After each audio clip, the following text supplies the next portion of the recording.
guys want to see a review of the Boss Plow compared to the Glacier Plow on a 570, let me know and I'll be happy to make that video.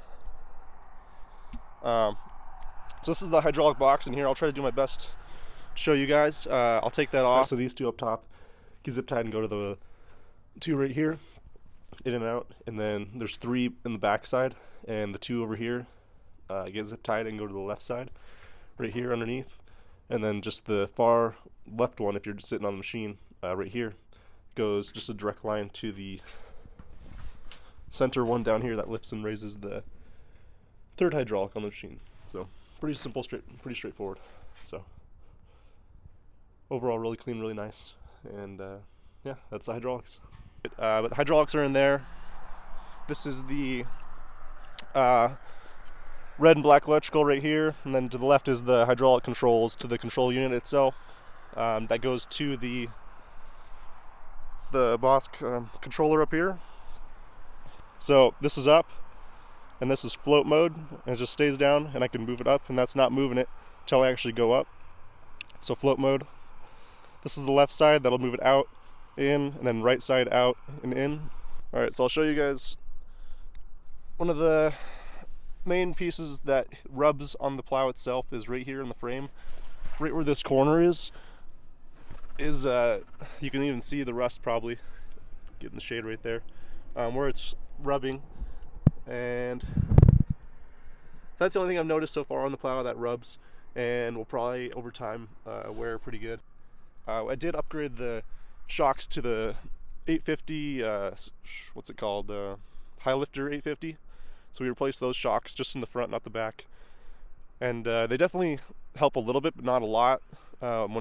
With the 250-pound plow, you know, you can't really do a whole lot with that weight. So I'll go ahead and take the plow off, and I can show you guys what the plow looks like off and the mounting and all that. I'm going to switch to a GoPro, so the audio quality might be a little different than this. So I'll be right back with that. Alright, so I'm going to show real quick just how to take the plow off itself. You have to be in float mode. So you have to be in float mode, which is that one all the way down.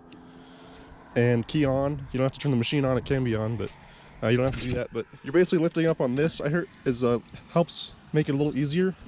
And you're pulling that, and it's just this side and the other side.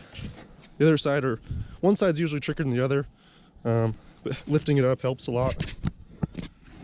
Hopefully, probably lost the shot, but and then this thing just drops. So that drops down. It's kind of letting the hydraulic pressure out of it. So hopefully you guys can see those just pull out kind of like an L. And that's about it. You can take the electrical off now. I'll leave mine on. Put the machine in neutral. Just push it back.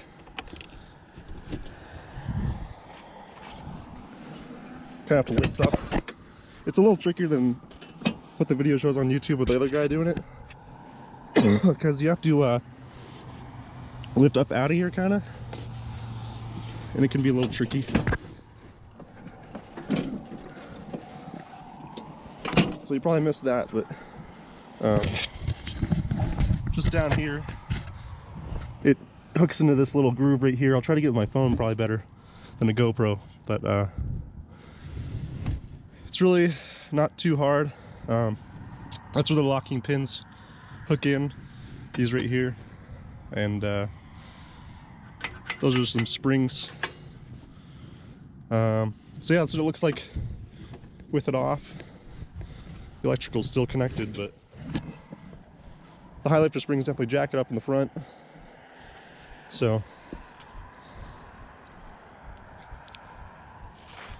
it's a really simple plow. I mean, pretty straightforward. It's just the hydraulics inside the box. So the most moving parts. So the plow mount itself, you actually have to take your winch off the existing mount, and the mount for the plow is actually this. It's a full piece that goes to the back. I'll probably try to get a better shot with my phone maybe, but maybe this will do good. just connects under there to the frame at like 6 to 8 points. But the main point is right up here with the taking over the winch mount itself. So yeah, pretty straightforward, pretty simple to get it back on.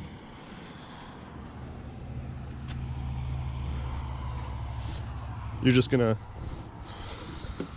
lift up and kind of pull your machine forward if you can. They say you can drive it, but it doesn't work too well. So, and it just has to sit in those back grooves, not too hard. And then to get it back on, just turn your key on. So it's in float mode, and you got power to the hydraulic system. You're just pulling these, just like that. And it's not fully locked till it comes back to a point near the side. You gotta do it on both sides. Just like that. And then from there, all you gotta do is just lift the box and it should click. So then you know you're locked when it shows the lock, and there are 2 pins on each side are hooked in there. So that's about it. Pretty simple, pretty straightforward. So I'll do an aerial shot and I'll show you guys the thumb controls with the boss plow moving up and down side to side. So here's a real-time live view of the plow. The bottom left corner is not real-time. I tried to match it up as best as I could, but it's just a little bit off.